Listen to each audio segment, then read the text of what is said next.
Okay, so thank you everyone for joining us today to talk through supporting your aspiring athlete. Today I'm going to firstly provide a little reminder of why our kids play sport, and we'll look at some of the participation rates before delving into pressure in kids. We're going to look at some of the signs of stress and burnout. And then I'll spend a little bit more time unpacking the role of parents, teachers and coaches in managing pressure. And we'll also look at strategies for preventing burnout. So I just want to highlight that this is a very high level presentation. I could literally go on for hours and hours about this topic. So what I'll aim to do in the next half hour is cover the big rocks and hopefully prompt some interest and you can go away and do some more research or follow up on anything that I've presented. So another thing to note, I've pitched this at the sub-elite level. So aside from the title of the slide and the presentation, I will be referring to our young people as kids or young people, because being an athlete is so much more, an athlete is just one piece of the pie that makes up their identity, and it should never be the whole pie. There's so much more to them than just being an athlete. And if you've ever seen Wayne Goldsmith speak, he famously quoted, "There's no such thing as an elite 8-year-old, a high performance 10-year-old or a professional 11-year-old. So let's let them be kids for a little bit longer. So why do kids play sport? When asked, kids identify a range of different reasons why they like to play. The main ones being health and fitness reasons. Another one being the social aspect. So they love playing with their friends. They love playing in that team environment. Some kids, and you might have one, love the competition. They just love to compete, and that came out quite highly. Others say they just love it. They get into it because they just love the sport so much. And the number one, if I ask you all to say it to your screen, even though you're all on mute, the top reason why you think kids play sport, and it's probably why we play sport as adults and continue to play, is fun. Fun is continuously comes up as the number one reason why kids play, but also the number one reason why they stop playing, because the fun starts to leach out of it.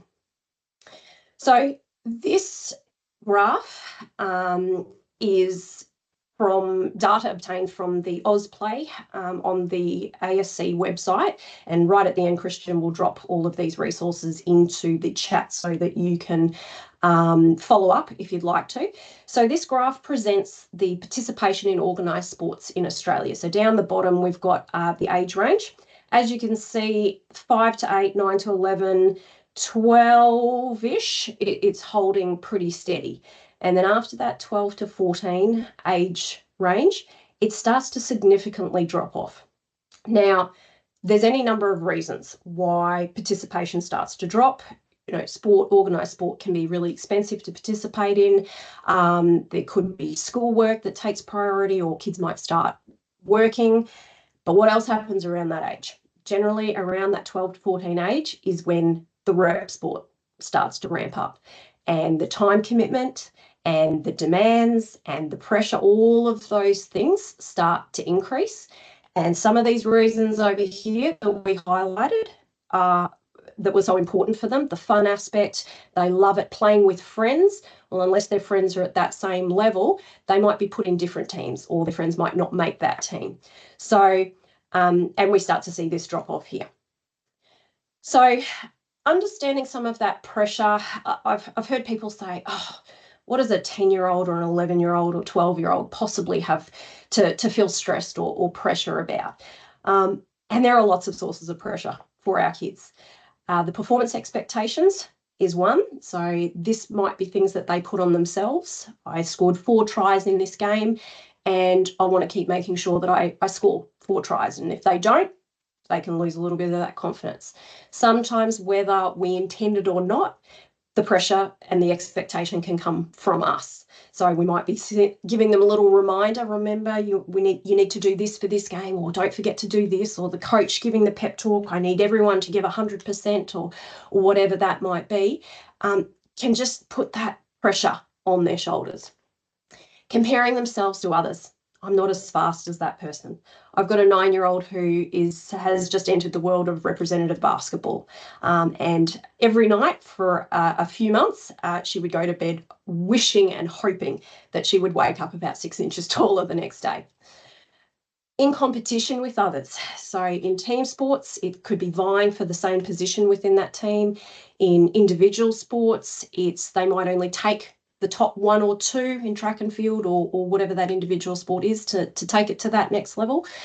So constantly feeling like I can't just play with freedom. I can't perform with freedom. I'm constantly in competition with others, which is great for those kids that are very, very competitive, but not so much for those that aren't. Injuries are a big one. Feeling not only upset that they're missing out when they're injured, but that fear that will someone else take my place? And when I return, am I going to be at the same level as I was before? Or is this something that is going to prevent me from taking it to the next level? Social pressures. So interesting age group when we're looking at the teens and the tweens. There can be really interesting team dynamics, interesting personalities, and we've got developing brains in there as well. So there can be a lot of pressures that come from being in a team, and from some of those personalities that might be a bit stronger, and can cause pressure, putting pressure on them that I need to perform better because this person's getting into me every game. And I'm sure I don't have to tell you all in this session the pressure that social media piles on our young kids. And it's something some of us, when we were competing as young people, didn't have to deal with, but it's certainly there at the moment, this pressure to get likes, this pressure to present themselves in a particular way on social media. So all of these are something that they quite regularly have to deal with and develop tools and strategies to manage. So I'm just going to show a clip now that gives a little insight into what our kids might be thinking. The picture might be a little glitchy at your end, but hopefully the audio plays, and if not, at the end we'll put a link so you can have a little look at it yourself.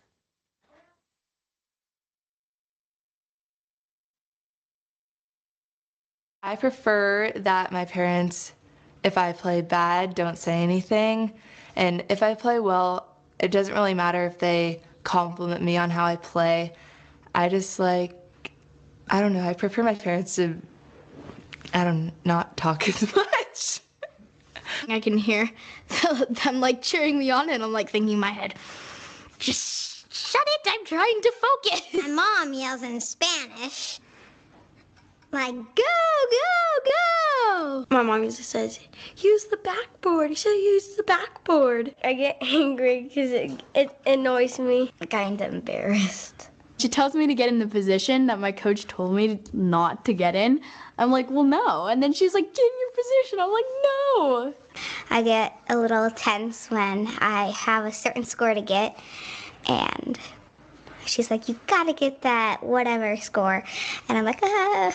I don't like it when they try to push me even more, even though I'm trying really, really hard. Coming from the coach's mouth is kind of better, I feel like, because your parents are there to support you and your coach is there to help you, you know? You just start screaming, Valentina, run faster, make a basket.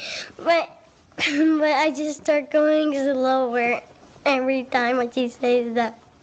The other people were like, wow, that mom is really wanting her kid to win. In my inside, you can't see it, but I'm inside saying, be quiet, be quiet, be quiet.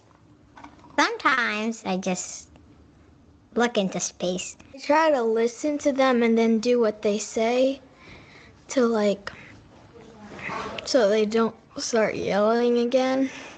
I don't really want them to give me that much advice because then I might forget it all. Sometimes I get nervous. When they yell and nobody else is yelling. Sometimes it can embarrass me, a lot. Wait. What's going on? we're just trying to do this, but you want us to try harder? Well, I am. I'm not going into a game not trying my hardest. That'd be like messed up. Yeah, it's a lot of pressure. Yikes, right? And it's funny going through and watching that clip for the first time. I thought, oh, yeah, do that. Yeah, I'm probably guilty of doing that. I got one daughter who absolutely loves when we stand on the sideline and cheer, like the little one whose mother says, go, go, go in Spanish. And we've got another one who's like, no, nothing. So that just gives you a little insight into, I'm sure a lot of these parents are very well-meaning, but insight into how the kids are actually perceiving some of the comments that we make. And a little bit later, I'll talk through the impact of language and the questions that we ask on our kids. So what are some of the impacts of pressure on our kids? Now, really important to note, pressure isn't always bad. It can have some absolutely wonderful benefits if applied thoughtfully. So it can do things like enhance motivation, enhance resilience, discipline, performance. Again, if very carefully managed and done so in a very safe, psychologically safe environment, then you can have some really, really good benefits from small bits and carefully managed bits of pressure. But sustained pressure in less than ideal environments, or if we do it carelessly or don't really think it through, can create some things like this. It can create self-doubt in our young people, a fear of failure, some mood issues, whether it's performance anxiety or just feeling really upset that I'm never going to get to that next level. If we're piling on the pressure, then it might encourage them to get out there and train even more and more and overtrain, which can put them at risk of injuries. It can cause relationship issues, not just with their coach or their teacher or their teammates, but with you as well. Well-meaning, we're trying to help them and help them find some of that motivation at times, but all it can do is put a strain on that relationship. And if not picked up or managed, it can lead to burnout and ultimately the young person dropping out of sport. And I'm sure you've probably got stories, whether it was you yourself, whether it's other kids that you know of, whether it's your kids, that have shown a heck of a lot of promise. And then once they got to that 13, 14 age group, just one day went, you know what, I don't want to swim anymore. I don't actually love it, or I don't want to play footy anymore. And if we look back, we can sort of go, oh, that was actually quite surprising. But if you look back at the pattern, there were probably some very clear signs there, and it's not always what they tell us.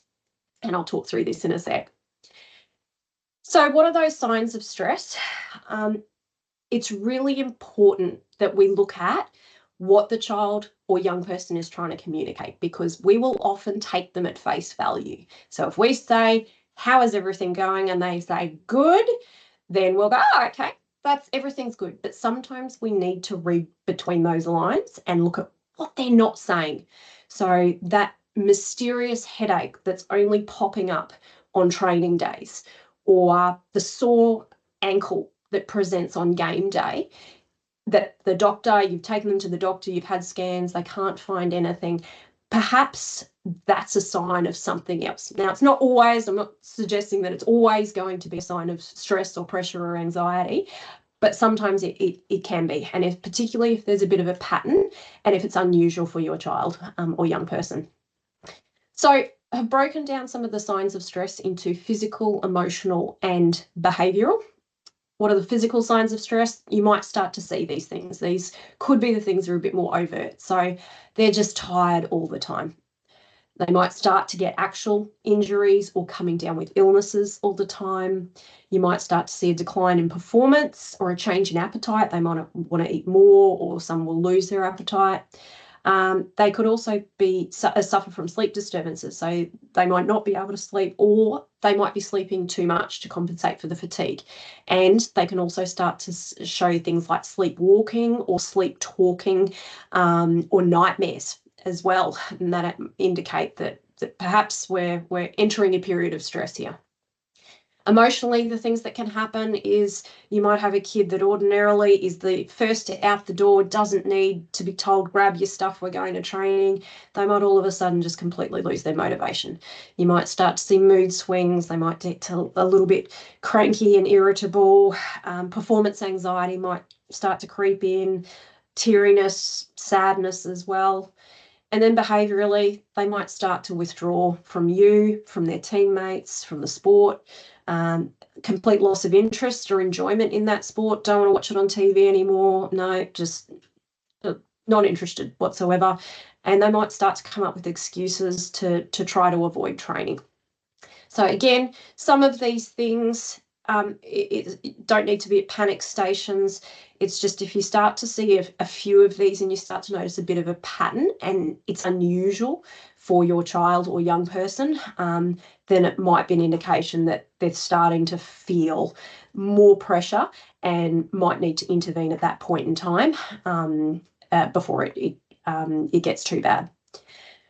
Now, burnout, oftentimes we use the term burnout interchangeably with exhaustion, but burnout is multidimensional and it's a complete mental, physical and emotional exhaustion. So that feeling tired and exhausted, stressed out, overwhelmed is one part of burnout, and it's not necessarily going to progress.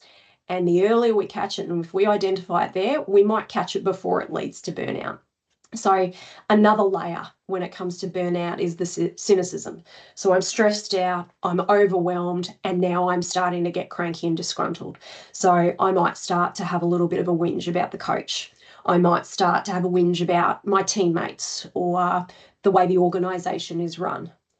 And then on top of that, the next layer is I'm stressed out and overwhelmed. I'm having a bit of a whinge about everything, and now I stop trying. So the inefficiency piece.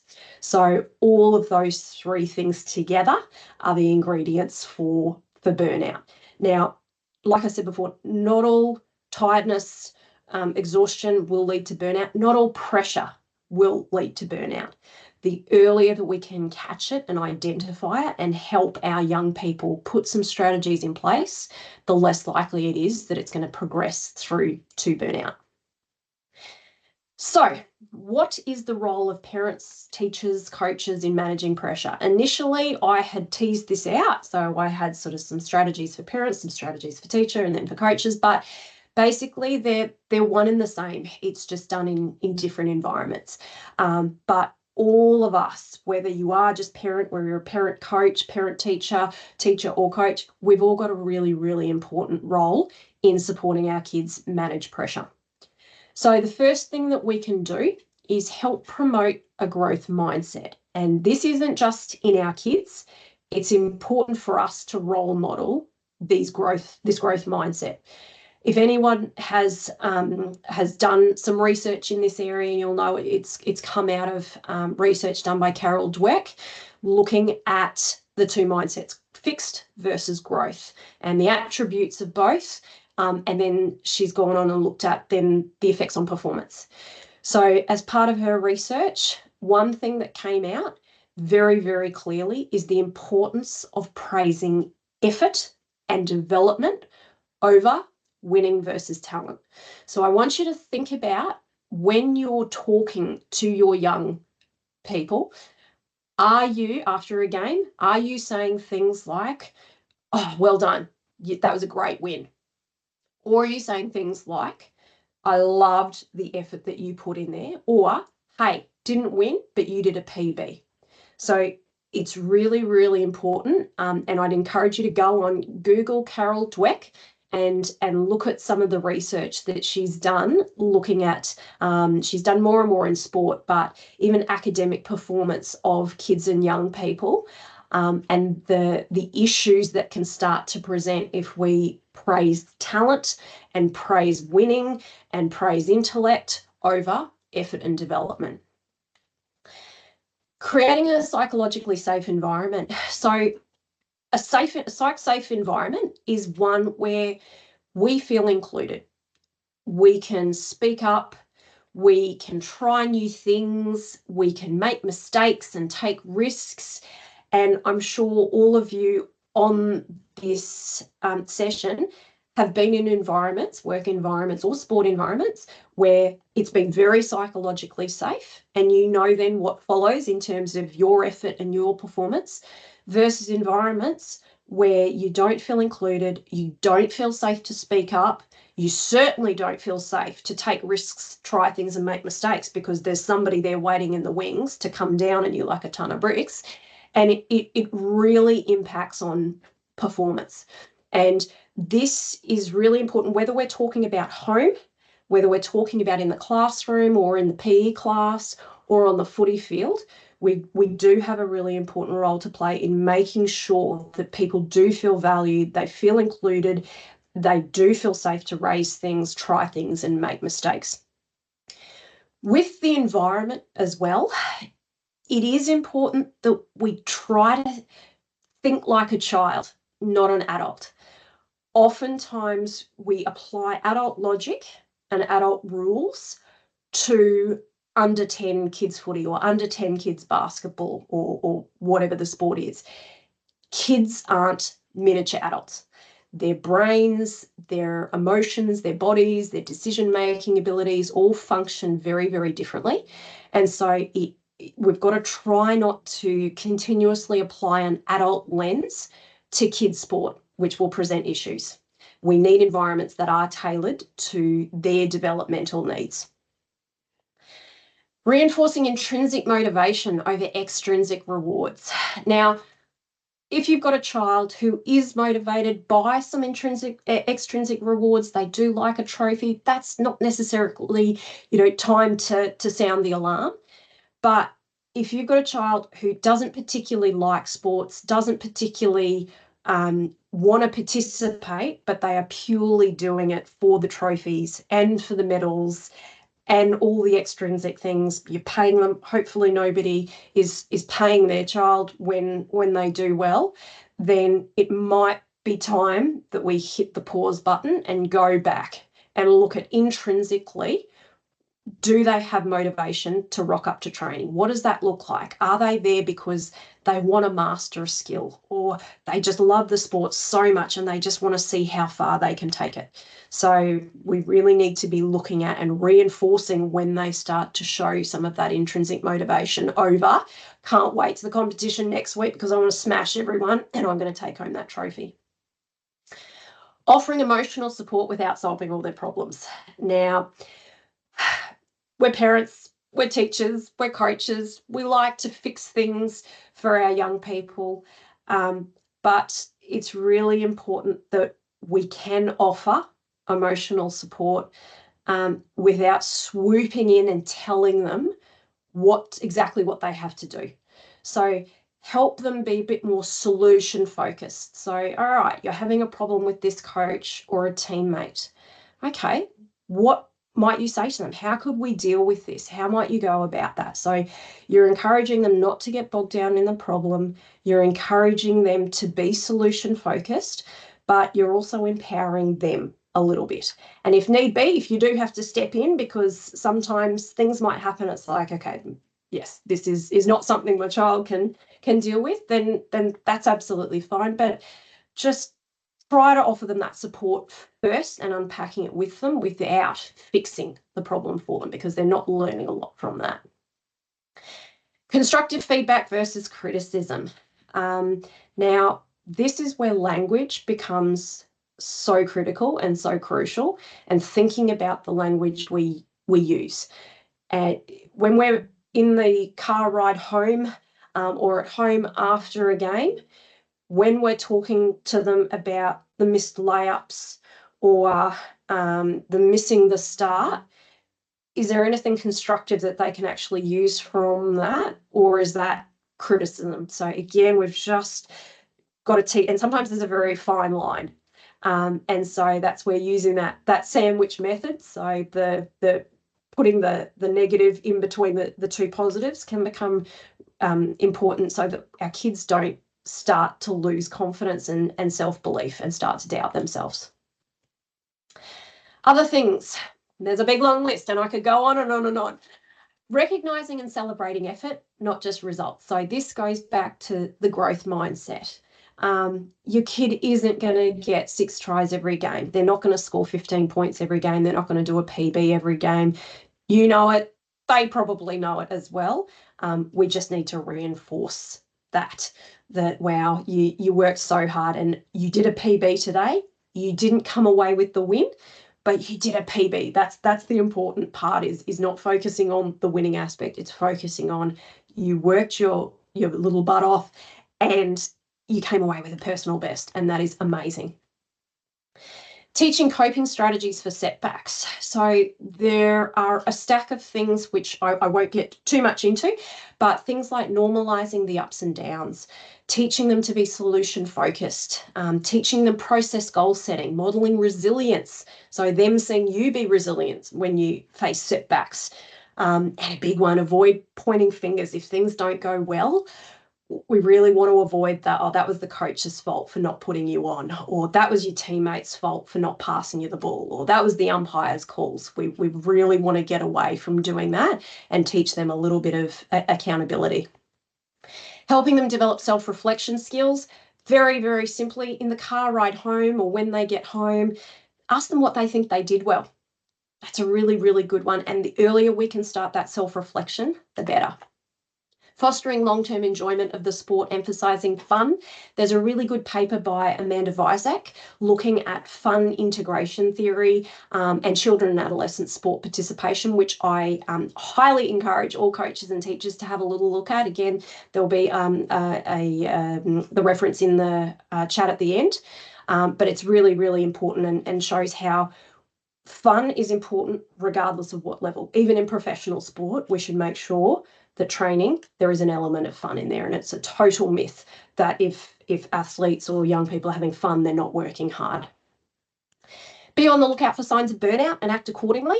So like I mentioned before, look at what they're not saying rather than what they are saying, and be aware of the broader implications of the questions that you ask. So questions that we ask have hidden meaning. Now, the questions in this are adapted from a wonderful, wonderful book that I would recommend any parent of aspiring athletes or young people who play sport go out and have a little look at. It's called In the Grandstands by Joe Lukens, and it's really, really good. It has actually helped me as a parent of young people playing sport, but also as a psychologist as well, and assisting parents and teachers and coaches. So be aware that the questions you ask reveal something about your values and what is important to you. So if you ask your child or young person, did you win? That reflects an outcome value. It says that you value winning and whatever that outcome is. If you say, or if I say to you, did you beat Norths or did you beat Sam? Straight away there is the social comparison that I'm starting to facilitate there. Once I start getting down to these latter questions, were you happy with your performance? The value is more of that satisfaction in your performance. Did you enjoy it? There's the fun that I'm trying to promote. And what did you learn? The value there is that improvement and growth versus the outcome. Now, oftentimes I'll say to my child, how did you go today? A little bit too broad for a 9-year-old, because she will immediately jump to, well, she used to jump to, oh, we lost, or oh, we won. Whereas now when I try to target the, did you enjoy it? And what new skill did you come away with, or were you happy with your performance? But if there's a bit of a lapse, or if I'm in a hurry and I'll throw out there, how did you go today? She'll jump to, oh, Mum, the session was so much fun. I learned how to screen, or I learned how to do this. So it doesn't take long, but it really starts at home. And the coaches are going to have a hard time if they see the young person a couple of times a week, if at home we're also not promoting some of these values. So strategies for preventing burnout, the last part, Encourage participation in multiple sports. If anybody happened to be on Bruce Abernathy's session a couple of months ago, he spoke about early specialisation and how it can lead to a decrease in physical health, enjoyment, dropout rates, all of those things. So really important at the younger level in particular, encourage participation in multiple sports if possible. We really want to be promoting adequate rest and recovery as well. And sometimes as the parent or a teacher or a coach, we might have to be the ones that step in there and go, you know what, it's not the end of the world if you spend the night off training tonight. Plan and monitor training load. Similar to the point before, for coaches, have a look at your athletes. If they're looking absolutely fried in the session, then maybe you have a lower intensity. Maintaining a well-rounded life outside of sport. So we really want to be promoting not just other sports, but other interests, learning an instrument, speech and drama, art, learning a language, doesn't matter what it is. But again, like I said at the start, we want to be promoting other parts of their identity, not just that athletic one.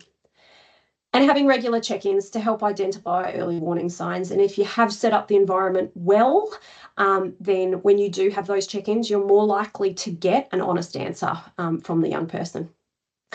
So to wrap up, big reason kids play sport is fun. As they start to get older though, the pressures can and do increase, and they come from multiple sources.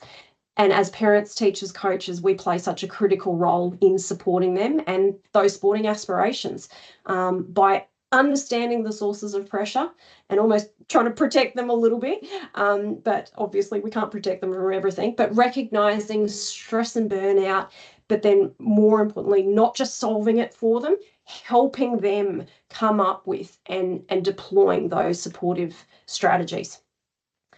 So just to finish off, we're just going to have some final thoughts from the kids. They don't need to always be telling me what to do every minute of the game. They kind of just gotta let me play. I love when you say it really nice. I got it, Mom. I'd like to look back and I'd like to see you smile or give me a thumbs up. Mom, I wish you would be a little bit quieter. Say you play good and you couldn't get them next time. When they smile and say good job. Mom and Dad, Thank you for loving me. I love be my supporter. when I'm upset, my mom and dad cheer me up. Sometimes I forget about all the work that they do for me. Be my biggest fan. We need a lot of love. I want you to know I need big hugs. I love the snacks that you bring me. It makes me happy when you always encourage me. Thank you, Mom and Dad. Please just be my mom and dad. Yep, that's it.